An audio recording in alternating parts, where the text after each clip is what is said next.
Moi, c'est Jean-Pierre Gouin de Adair Services Conseil. Adair Services Conseil, on fait de l'accompagnement stratégique en développement durable. On aide les organisations, entreprises, municipalités, institutions à prendre le virage du développement durable. Adair Services Conseil est basé en Estrie. On accompagne toujours les organisations. On a accès à des subventions en plus pour réduire les coûts.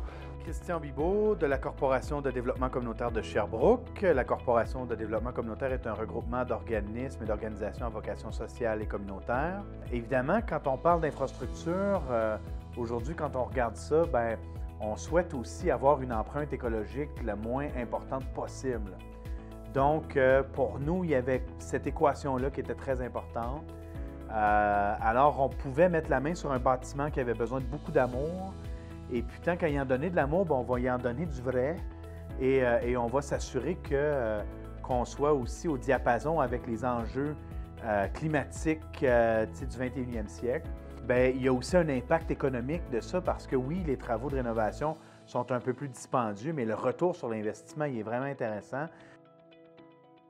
Alors, dans le cadre du projet, ici, on passe à l'action pour le climat. On a d'abord voulu aller chercher de l'information. Et ça nous a permis notamment de rencontrer Adair, Service Conseil.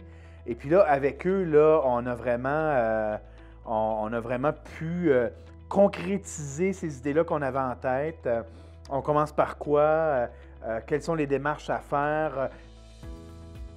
Ce que ça nous a permis de faire, ça a été de prioriser. Mais on savait, par exemple, que nos toitures avaient de l'âge. Puis, on savait aussi qu'il n'y avait pratiquement pas d'isolation. Alors, quand on chauffe l'hiver, ça veut dire que toute la chaleur qui monte, c'est super pour le quartier. Moi, je vous invite à acheter une maison. Ici, le chauffage est fourni. Alors, il y avait comme cette préoccupation-là. On est dans l'efficacité énergétique, mais autour de justement l'énergie, tout le système de chauffage en tant que tel, où on avait des questionnements, on évaluait toutes sortes de possibilités.